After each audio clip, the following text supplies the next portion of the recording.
Welcome to our channel text book learning. দেখো, আজকে আমরা মূলত একদম বাচ্চাদের ক্ষেত্রে, শিশুদের ক্ষেত্রে কিভাবে আমরা ইংরেজি গ্রামার শেখাবো তার একটা পর্যায়ক্রমিক ধারা নিয়ে আলোচনা করব।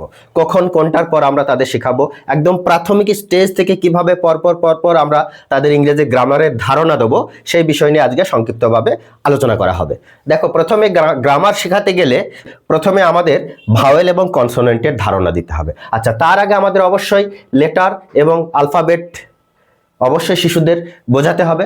তাহলে লেটার কোনগুলো? ইংরেজি বর্ণমালায় যে 26টা বর্ণ রয়েছে বা লেটার রয়েছে, তাদের প্রত্যেকটিকে আলাদা আলাদা করে লেটার বলা হয়। যেমন এ একটা লেটার, বি একটা লেটার, সি একটা লেটার, ডি একটা লেটার, আবার জেডও একটা লেটার। তাহলে প্রত্যেকটিকে আলাদা আলাদা করে লেটার বলছি, অর্থাৎ বর্ণ বলছি। এই বর্ণগুলো যখন একসঙ্গে বলবো আমরা, এই যে 26টা বর্ণ রয়েছে ইংরেজিতে একসঙ্গে যখন আমরা বলবো, তখন সেটা হয়ে গেল আলফাবেট বা বর্ণমালা। এবার এই 26টার মধ্যে এই 26টা বর্ণমালাকে একত্রে আমরা দুটি ভাগে ভাগ করি, একটা হচ্ছে ভাওয়েল আর একটা হচ্ছে কনসোনেন্ট। তাহলে প্রথমে আমাদের ভাওয়েলের ধারণা দিতে হবে। ভাওয়েল কোনগুলো? এ, ই, আই, ও, ইউ, পাঁচটি হচ্ছে ভাওয়েল। এই 5টি বাদ দিয়ে বাকি যে বর্ণগুলো রয়েছে সবগুলোই কনসোনেন্ট, অর্থাৎ যাকে আমরা বাংলাতে বলি ব্যঞ্জন বর্ণ। তাহলে আমরা এ বাদ দিলাম, ই বাদ দিলাম, আই, ও এবং ইউ, এই 5টা বাদ দিলে বাকি যে 21টা পড়ে থাকছে ওটাই হচ্ছে কনসোনেন্ট বা ব্যঞ্জন বর্ণ। যদিও ভাওয়েলের মধ্যে বেশ কিছু ভাগ পাওয়া যায়, সেগুলো আমাদের আলাদা ভিডিওতে আলোচনা করা আছে, কেউ চাইলে দেখে নিতে পারো। নেক্সট আমরা কি ব্যবহার করব? ইউজ অফ এ, এন এবং দা, অর্থাৎ আর্টিকেল। আর্টিকেল কোনগুলো? এ, এন এবং দা। তাহলে এর ব্যবহার কখন আমরা করি? এন এর ব্যবহার এবং দা এর ব্যবহার কখন আমরা করি? এ কখন ব্যবহার হবে? যখন একটি জিনিসকে বোঝাবে তখন আমরা এ ব্যবহার করব। আবার এনও তখনই ব্যবহার করব যখন একটি জিনিসকে বোঝানো হবে। কিন্তু এ আর এন এর মধ্যে তফাৎ কি? যখন ভাওয়েল দিয়ে কোনো শব্দ শুরু হবে, এই যে ই দিয়ে শুরু হয়েছে, ভাওয়েল দিয়ে যখন কোনো শব্দ শুরু হবে তখন তার আগে অবশ্যই এন, এবং কনসোনেন্ট দিয়ে যখন কোনো শব্দ শুরু হবে তার আগে এ বসবে। যেমন এ টেবিল, এ পেন, এই যে এ দিয়ে শুরু হয়েছে ভাওয়েল, তার আগে এন বসানো হয়েছে। ই দিয়ে শুরু হয়েছে, তাই তার আগে এন বসানো হয়েছে। আবার দা কখন ব্যবহার করব? যে সমস্ত জিনিসগুলো একটাই রয়েছে বা কোনো বড় ধরনের জিনিস, যেমন সূর্য, দা সান, সূর্য একটাই রয়েছে। দা মুন, চাঁদও একটা রয়েছে। আবার দা গঙ্গা বা কোনো নদীর ক্ষেত্রে, কোনো পাহাড় পর্বতের ক্ষেত্রে অবশ্যই আমরা দা ব্যবহার করব। নেক্সট দেখো, আমরা কোন জিনিসটা নিয়ে আলোচনা করব? Use of this, that, this, those. This ব্যবহার করব আমরা কাছের জিনিস যখন সিঙ্গেল বোঝাবে, কাছের জিনিস যখন কাছাকাছি থাকবে তখন দিস ব্যবহার করব, এবং যখন দূরে থাকবে তখন আমরা দ্যাট ব্যবহার করব।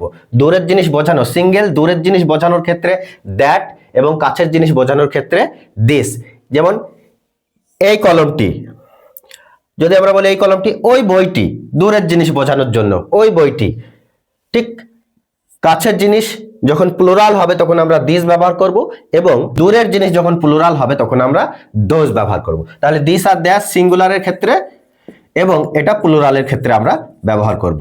তাহলে দিস পেন, এই পেনটি, দিস বুক, এই বইটি, দিস বুকস, এই বইগুলি, this pens, that books, that book, ওই বইটি, দ্যাট পেন, ওই পেনটি বা ওই কলমটি, দোজ বুকস, ওই বইগুলি, একটু দূরের বোঝাবে, দোজ পেন্স, এরকম আর কি। তাহলে কয়েকটা বাক্য দেখলে, দ্যাট ইজ এ কাউ, ও একটি গরু, অর্থাৎ দূরের জিনিস বোঝানো হচ্ছে। দেজ আর মাই পেন্স, এগুলি হলো আমার কলম। দোজ আর দেয়ার পেন্স, ওইগুলি হলো তাদের কলম। দেখো, নেক্সট আমরা প্রিপোজিশনের ধারণা দেব। প্রিপোজিশন কোনগুলো সেগুলো আমাদের বুঝিয়ে দিতে হবে। On, in, under, beside, to, into. এবার এদের ব্যবহারগুলো একটা চিত্রের মাধ্যমে দেখানো যেতে পারে। যেমন এই একটা বল, এ একটা হচ্ছে বক্স। তাহলে বলটা কোথায়? বক্সের উপরে, তাহলে আমরা এখানে অন ব্যবহার করতে পারি। এই যে বলটা রয়েছে বক্সের ভিতরে, তাহলে আমরা ইন ব্যবহার করব। বলটা রয়েছে বক্সের পাশে, বিসাইড ব্যবহার করব। বলটা রয়েছে বক্সের নিচে, অর্থাৎ আন্ডার ব্যবহার করব। এভাবে আমাদের প্রিপোজিশনের ধারণা দিতে হবে। কয়েকটা বাক্যও দেখানো যেতে পারে, যেমন the book is on the table, এই যে আমরা প্রিপোজিশন হিসেবে অন ব্যবহার করেছি। সি ইজ অ্যাট স্কুল, সেই স্কুলের আছে, আমরা অ্যাট ব্যবহার করেছি। The cat under the table, বিড়ালটি টেবিলের নিচে, প্রিপোজিশন হিসেবে আন্ডার ব্যবহার করেছি। দেখো নেক্সট আমরা কিসের ধারণা দেব, সিঙ্গুলার এবং প্লুরালের ধারণা।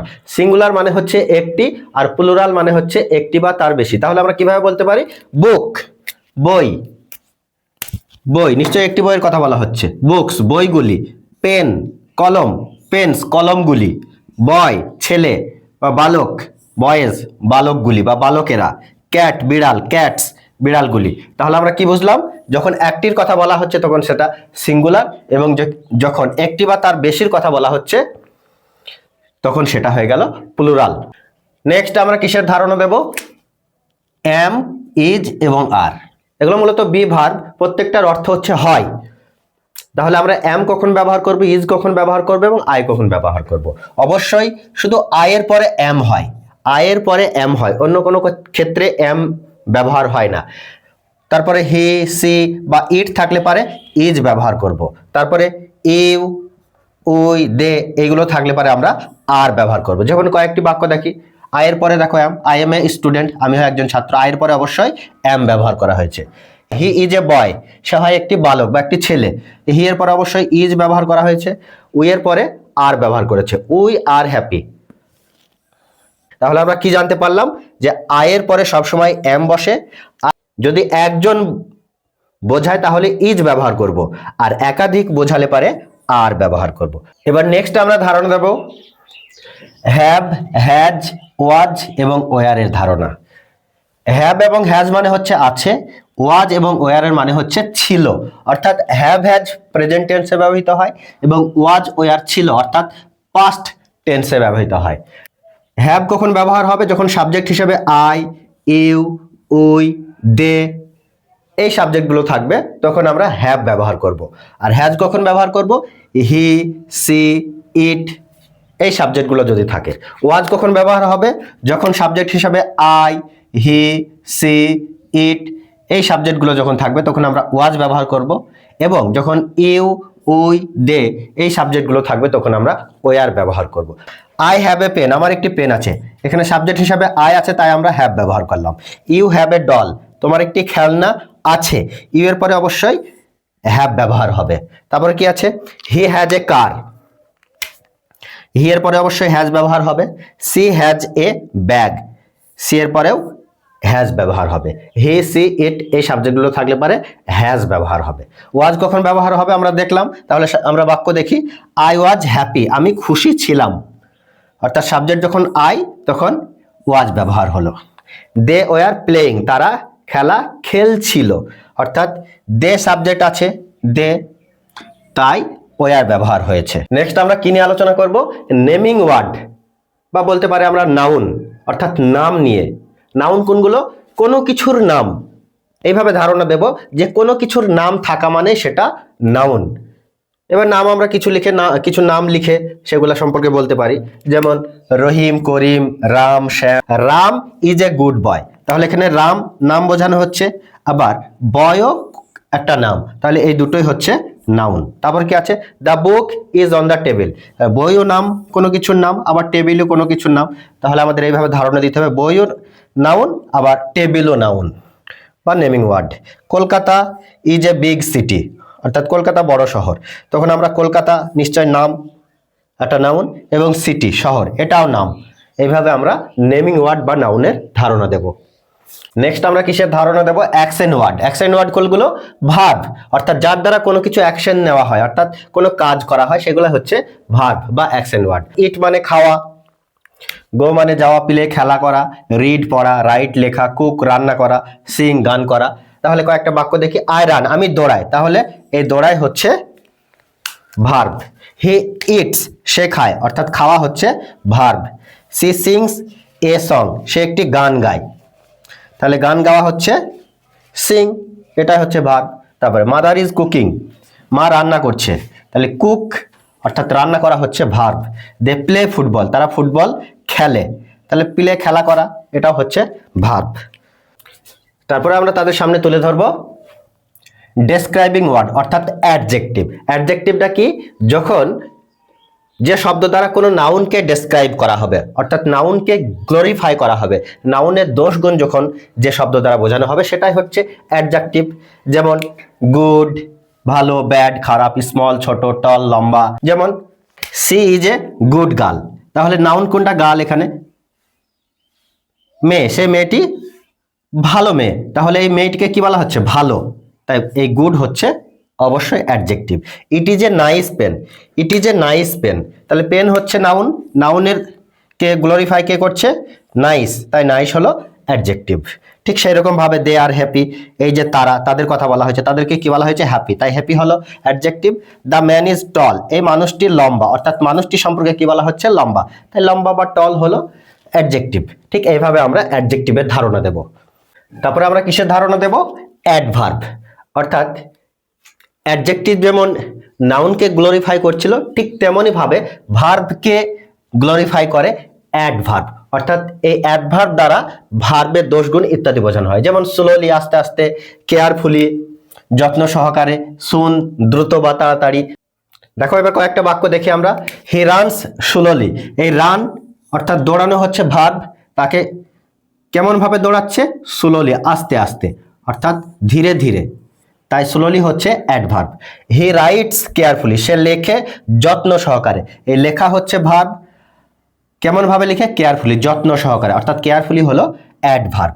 রাম সিংস ওয়েল, রাম সুন্দর করে গান গাইছে বা গান গায়, তাহলে সিং গান গাওয়া হচ্ছে ভার্ব, ওয়েল সুন্দর করে বা ভালো করে, ওয়েল হচ্ছে অ্যাডভার্ব। নেক্সট আমরা কি আলোচনা করব? প্রোনাউন। প্রোনাউন কি? যেটা নাউনের পরিবর্তে বসে, যেমন হি, সি, ইট, দে, মাইন, মাইসেলফ, হারসেলফ ইত্যাদি ইত্যাদি। কেমন ভাবে নাউনের পরিবর্তে বসে? যেমন এখানে বলা হচ্ছে Rahim is a good boy, he is honest, এখানে নাউন কোনটা? রহিম নাউন, তারপরে কি বলা হয়েছে? হি ইজ অনেস্ট, তাহলে হি কার পরিবর্তে বসানো হয়েছে? রহিমের পরিবর্তে, তাই হি হলো প্রোনাউন। এটা দেখি, দ্য বয়েজ আর প্লেইং, ছেলেগুলো বা বালকগুলো খেলা খেলছে, দে আর হ্যাপি, তারা খুশি, তাহলে এখানে নাউন কোনটা? বয়েজ, ছেলেগুলো বা বালকগুলো। এবার এই বয়েজের পরিবর্তে এখানে কি বলা হয়েছে? দে, অর্থাৎ বয়েজের পরিবর্তে, নাউনের পরিবর্তে দে ব্যবহার করা হয়েছে, তাই দে হলো প্রোনাউন। তারপরে আমরা কিসের ধারণা দেব? সেন্টেন্স, অর্থাৎ বাক্যের ধারণা, অর্থাৎ যার দ্বারা মনের ভাব সুসম্পূর্ণভাবে প্রকাশ করা যায় সেটা হচ্ছে সেন্টেন্স বা বাক্য। কেমন বলতে পারি আমরা? আই এম এ স্টুডেন্ট, আমি একজন ছাত্র, তাহলে পুরোপুরি মনের ভাব প্রকাশ করা হচ্ছে। এটাকেই যদি আমরা বলি এ এম স্টুডেন্ট আই, এর কোনো অর্থ দাঁড়ালো না, তাই এটা সেন্টেন্স নয়। ঠিক অন্যরকম ভাবে উই আর প্লেয়িং, আমরা খেলা খেলছি, অর্থাৎ মনের ভাব সম্পূর্ণভাবে প্রকাশ করা হচ্ছে, তাই এটা হচ্ছে অবশ্যই সেন্টেন্স।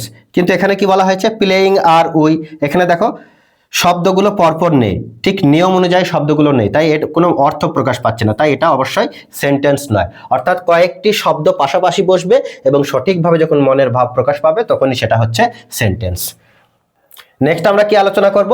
পাংচুয়েশন মার্ক, অর্থাৎ পড়ার সময় আমরা যে চিহ্নগুলোর সাক্ষাৎ পাই সেগুলোই হচ্ছে পাংচুয়েশন মার্ক।